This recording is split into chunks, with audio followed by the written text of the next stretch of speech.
Hello students, today's topic is the important usage of has to, have to, had to, will have to and shall have to. You have to know how to use these structures of words in your sentences. I tell you, you should know that when a sentence shows compulsion or pressure of doing work, then we can use these structures of words in our sentences. Has to and have to belong to present tense, and had to belongs to past tense, will have to and shall have to belong to future tense. आज आपको has to, have to, had to और will have to, shall have to का प्रयोग बताया जाएगा और यह बताया जाएगा कि हम किस स्थिति में इनका प्रयोग वाक्यों में करते हैं। जैसा कि जब बताया गया आपको इंग्लिश में कि जब कोई वाक्य ऐसा प्रदर्शित हो कि कर्ता के द्वारा किया जा रहा कार्य किसी मजबूरी अथवा बाध्यता में किया जा रहा है, उस स्थिति में ही प्रेजेंट टेंस के लिए हैज टू, हैव टू और पास्ट टेंस के लिए हैड टू और फ्यूचर टेंस के लिए will have to, shall have to का प्रयोग किया जाता है। अर्थात कर्ता के द्वारा जो कार्य किया जाए अथवा किया जा रहा है अथवा किया जाएगा, वह किसी मजबूरी अथवा बाध्यता में प्रकट हो रहा, ऐसी स्थिति में ही हम इनका प्रयोग कर सकते हैं। ऐसे वाक्यों की पहचान क्या होगी? ऐसे वाक्यों के अंत में, प्रेजेंट टेंस वाले वाक्य के अंत में ना है, नी है, ने है, पढ़ता है, पढ़ती है, पढ़ते हैं, और पास्ट टेंस के वाक्यों में ना था, नी थी, पढ़ता था, पढ़ती थी, पढ़ा, पढ़ी, और फ्यूचर टेंस के वाक्यों में पढ़ेगा, पढ़ेगी, ऐसा आपको दिखाई देगा। ऐसी स्थिति में जब वाक्य के अंत में ना है, नी है, ने है, पढ़ता है, पढ़ती है, पढ़ता था, पढ़ा, ना था, पढ़ेगा, पढ़ेगी, ऐसी स्थिति में जब वाक्य हो तो हमें प्रेजेंट टेंस के लिए हैज टू और हैव टू, यानी सिंगुलर के लिए हैज टू, सिंगुलर नंबर का अगर सब्जेक्ट हो तो हैज टू और प्लूरल नंबर का सब्जेक्ट हो तो हैव, प्रेजेंट टेंस के, और पास्ट टेंस में ओनली हैड टू, चाहे सिंगुलर हो या प्लूरल। अब फ्यूचर टेंस का वाक्य हो तो विल हैव टू और शैल हैव टू का प्रयोग किया जा सकता है।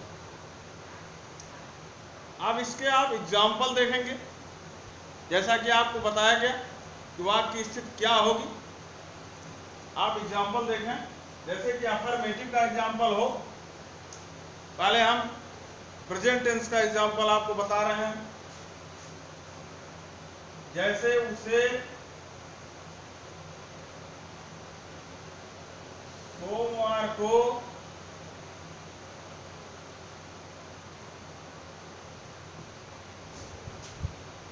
यहाँ आना है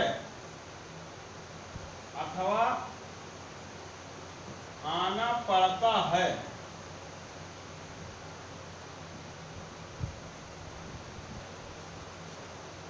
सेंटेंस है कि उसे सोमवार को यहाँ आना है अथवा आना पड़ता है। आपको वाक्य में स्पष्ट रूप से दिखाई दे रहा है कि वाक्य के अंत में क्रिया शब्द में ना है, जैसा कि आपको बताया गया, ना है, नी है, ने है, अथवा पढ़ता है, पढ़ती है, पढ़ते हैं, दिखाई दे। ऐसी स्थिति में वाक्य को पढ़ने से, देखने से, सुनने से ऐसा लगता है कि कर्ता के द्वारा कार्य किसी कंपल्सन अथवा प्रेशर में अर्थात बाध्यता अथवा मजबूरी में किया जाए। ऐसी स्थिति के लिए ही ये स्ट्रक्चर्स यूज के लिए बनाए गए हैं। आपको बताया गया कि जब प्रेजेंट टेंस होगा अर्थात वाक्य के अंत में है, हैं, हूं, हो रहेगा तो प्रेजेंट टेंस है। ऐसी स्थिति में आपको हैज टू, हैव टू का प्रयोग करना है सब्जेक्ट के साथ। तो आपको अब इस वाक्य का ट्रांसलेट इंग्लिश में करना है। तो आप इंग्लिश के ट्रांसलेशन का तरीका जानते हैं। सब्जेक्ट, उसके बाद हेल्पिंग वर्ब, वर्ब, फिर ऑब्जेक्ट, कॉम्प्लीमेंट। इस वाक्य का ट्रांसलेशन होगा उसे। उसे को अगर हम सब्जेक्टिव केस में लिखेंगे, कर्ता कारक में लिखेंगे तो होगा ही। अब यहां स्पष्ट हो गया कि वाक्य प्रेजेंट टेंस में है। ऐसी स्थिति में हैज टू अथवा हैव टू, सिंगुलर नंबर के लिए हैज टू, प्लूरल नंबर के लिए हैव टू। तो सब्जेक्ट है सिंगुलर नंबर तो has to, he has to.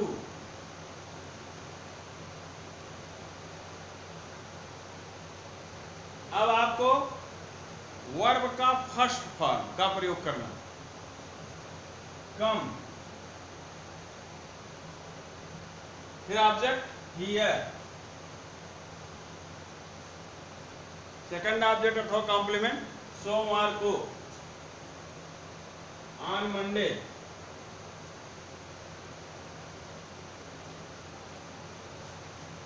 तो इस वाक्य का ट्रांसलेशन इंग्लिश में हुआ कि he has to come here on Monday. उसे यहाँ सोमवार को आना है अथवा आना पड़ता है। तो अनुवाद आपने कैसा किया?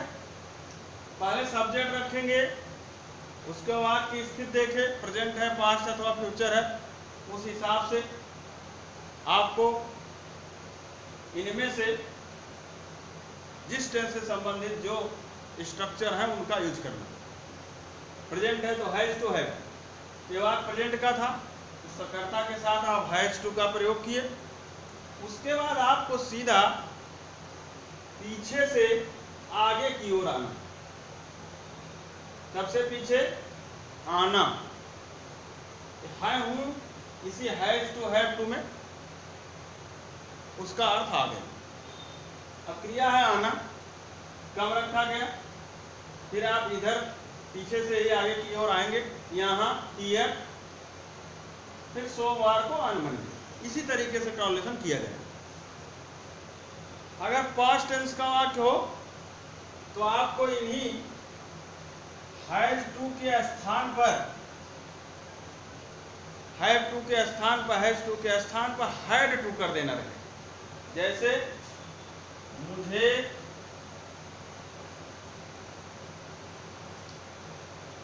जुलाई में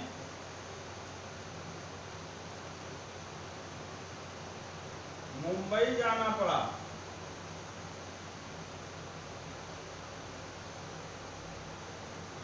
जाना था अथवा जाना पड़ा, अथवा पढ़ता था। ना था, नी थी, पढ़ता था, पढ़ती थी, अथवा पढ़ा, पढ़ी। वाक्य के अंत में अगर आए तो पास्ट टेंस का वाक्य। वाक्य मुझे जुलाई में मुंबई जाना था अथवा जाना पड़ा। अब आप ट्रांसलेशन उसी तरीके से करेंगे। मुझे सब्जेक्ट है, उसको सब्जेक्टिव केस अर्थात कर्ता कारक के रूप में लिखेंगे। मुझे का सब्जेक्टिव केस आई हुआ। अब आपको पीछे से आगे की ओर आना। पास्ट टेंस से आपको बताया गया हैड टू, तो आई हैड टू जाना, गो मुंबई, टू मुंबई जुलाई में, इन जुलाई।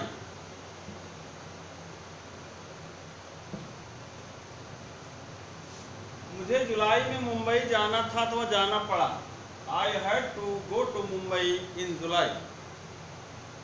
इस तरीके से अगर फ्यूचर टेंस का वाक्य हो तो आपको shall have to, will have to का प्रयोग करना पड़ेगा। जैसे तुम्हें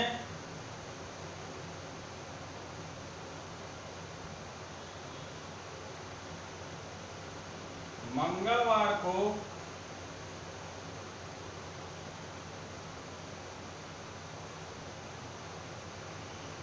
वहां जाना पड़ेगा।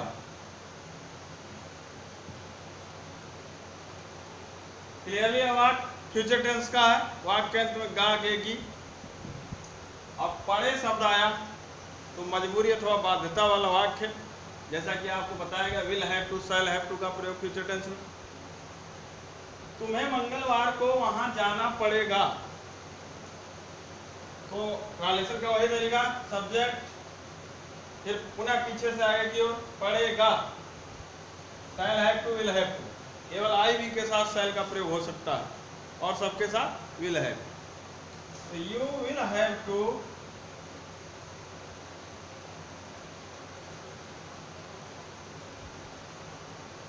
जाना, वो वहां, देयर, मंगलवार को, ऑन ट्यूजडे। हो गया you will have to go there on Tuesday. इस प्रकार अफर्मेटिव के उदाहरण दिए गए प्रेजेंट के, पास्ट के और फ्यूचर के। इसी प्रकार अगर निगेटिव का वाक्य होगा जिसमें नहीं अथवा कभी नहीं आएगा, तो नॉट और नेवर का प्रयोग आप कहां करोगे? ध्यान देंगे, नॉट और नेवर का प्रयोग हैज टू अथवा हैव टू के बीच में, अर्थात हैज हैव के तुरंत बाद।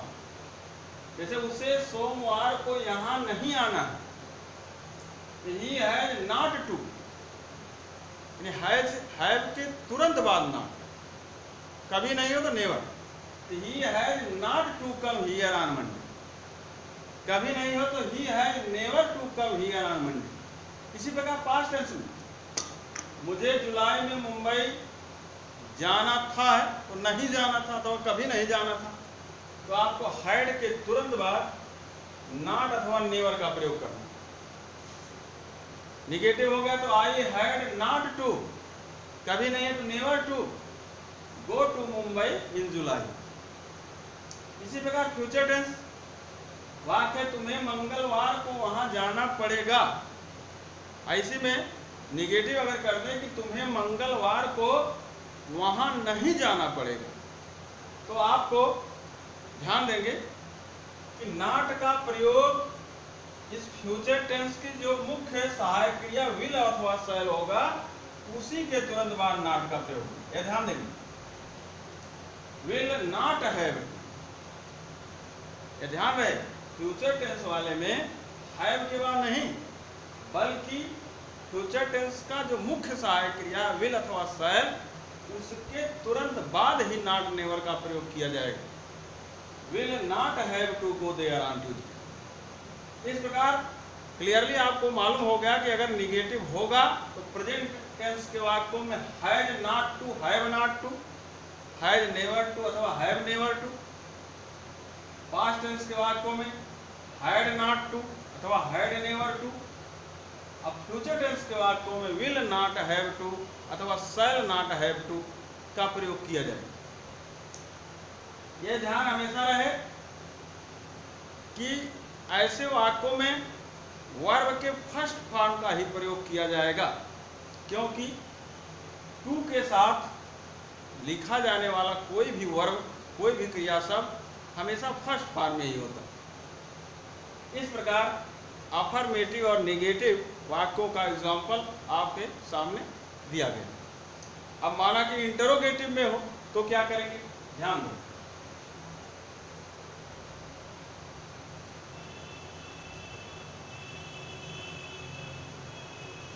इंट्रोगेटिव का एग्जांपल, क्या तुम्हें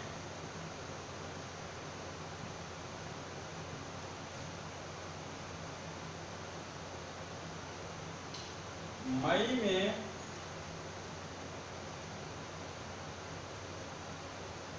यहाँ आना है?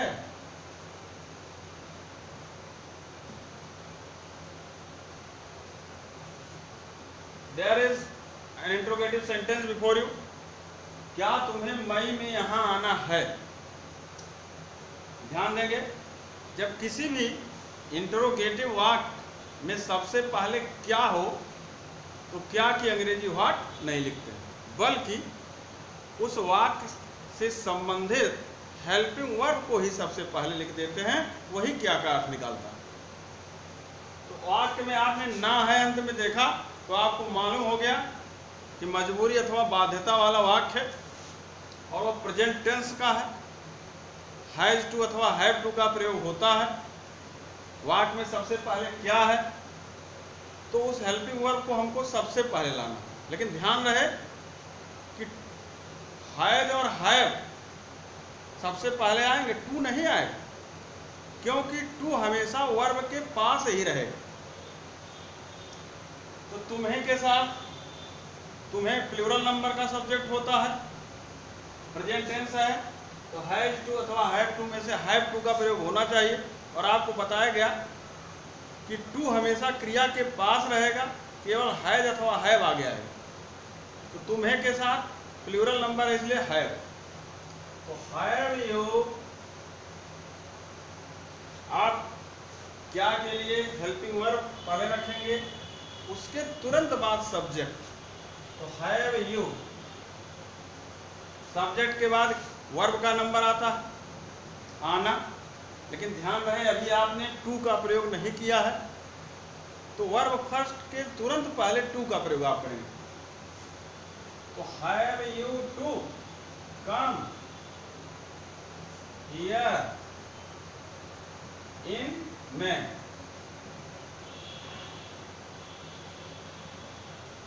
इस प्रकार have you to come here in May अर्थात क्या तुम्हें मई में यहाँ आना है। तो आपको क्लियरली मालूम हुआ होगा कि कैसे आप ट्रांसलेशन करोगे अगर वाक्य में क्या पहले आए। अगर एक पास्ट टेंस का वाक्य होता तो इसी हैव के स्थान पर हैड का प्रयोग होता, had you to come here in May. Future tense का हो तो क्या करेंगे, जैसे क्या उसे यह कविता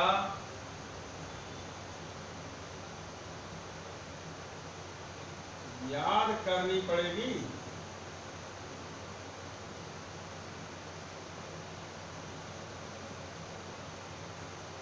क्या उसे यह कविता याद करनी पड़ेगी। फ्यूचर टेंस क्या सबसे पहले है, आपको बताया गया कि वाक्य के हेल्पिंग वर्ब को सबसे पहले लाएंगे। फ्यूचर टेंस है, फ्यूचर टेंस का मुख्य हेल्पिंग वर्ब विल अथवा शैल है। तो केवल विल अथवा शैल में से जो भी उचित होगा वही पहले लाया जाएगा। और उसके साथ जो हैव टू जुड़ा है वह क्रिया के पास अर्थात वर्ब फर्स्ट के पहले रहेगा। तो विल सब्जेक्ट रखें have, will he, will he. अब आप वर्ब पर पहुंचेंगे। वर्ब रखने के पहले आपको सोचना है कि बाध्यता अथवा मजबूरी वाला वाक्य हैव टू का प्रयोग करना है, तो वर्ब के पहले have to. Will he have to, याद करना लर्न, यह कविता, this poem. Will he have to learn this poem? क्या उसे यह कविता याद करनी पड़ेगी। इस प्रकार प्रेजेंट, पास्ट अथवा फ्यूचर टेंस के इंटरोगेटिव सेंटेंस का हम ट्रांसलेशन कर सकते हैं। अगर वाक्य के बीच में प्रश्नवाचक शब्द अथवा क्वेश्चन वर्ड आ जाए, जैसे उसे यहाँ कब आना है, उसे यहाँ कब आना है। तो आपको मालूम है कि अगर क्वेश्चन वर्ड वाक्य के बीच में होता है तो उसकी इंग्लिश सबसे पहले रखते हैं, तो कब की इंग्लिश सबसे पहले व्हेन। उसके बाद आपको हेल्पिंग वर्ब का प्रयोग करना है, प्रेजेंट टेंस है, हैज टू अथवा हैड टू का प्रयोग होना है, सब्जेक्ट सिंगुलर है, इसका मतलब हैज टू का प्रयोग होना है। तो व्हेन हैज, लेकिन ध्यान दें कि टू हमेशा वर्ब के पास रहेगा, इसलिए हैज के तुरंत बाद हमें टू नहीं लगाना है, क्योंकि अभी कर्ता आएगा तब क्रिया का नंबर आएगा, तभी हम टू का प्रयोग कर सकते हैं। तो पहले कर्ता रखेंगे, सब्जेक्ट उसे ही, व्हेन हैज ही। अब कर्ता जब रख लिए तब हम क्रिया रख सकते हैं, वर्ब रख सकते हैं, आना। लेकिन ध्यान रहे आप अभी टू को नहीं लिखे हैं, इसलिए वर्ब के पहले टू का प्रयोग कर दें। To come here, when has he to come here, उसे यहाँ कब आना है अथवा आना पड़ता है। अगर पास्ट टेंस होता यही हैड का प्रयोग हो जाता, when had he to come here. Future हो, उसे यहाँ कब आना पड़ेगा, तो क्या हो जाता, व्हेन, फ्यूचर टेंस की helping verb will, when will he, और जो हैव टू शेष बचेगा वो क्रिया के पास, when will he have to come here. इस प्रकार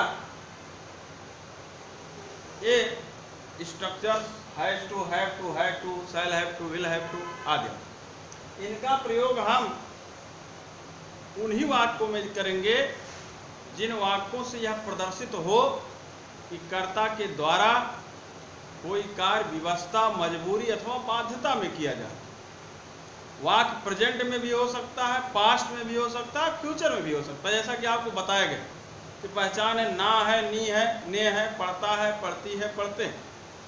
पास्ट में ना था, नी थी, पढ़ता था, पढ़ती थी, पढ़ा, पढ़ी, और फ्यूचर में पढ़ेगा, पढ़े। यही पहचान है मुख्य। और आपको ये स्ट्रक्चर बताया गया, प्रेजेंट में has to, have to, past में हैड टू, और फ्यूचर में shall have to, will have. I hope you will be satisfied. आप इसका प्रैक्टिस करेंगे, ये वाक्य महत्वपूर्ण माने जाते हैं। आपको सही ढंग से समझ में आया होगा। यदि आपको कोई भी दिक्कत, कोई भी प्रॉब्लम होगी तो आपने कमेंट के माध्यम से अपनी प्रॉब्लम को शेयर करेंगे। कोई भी प्रॉब्लम हो तो आप मेरे पर्सनल नंबर पर भी कॉल कर सकते हैं, मैसेज भेज सकते हैं, अथवा कमेंट के माध्यम से प्रॉब्लम को शेयर कर सकते हैं। Thank you so much.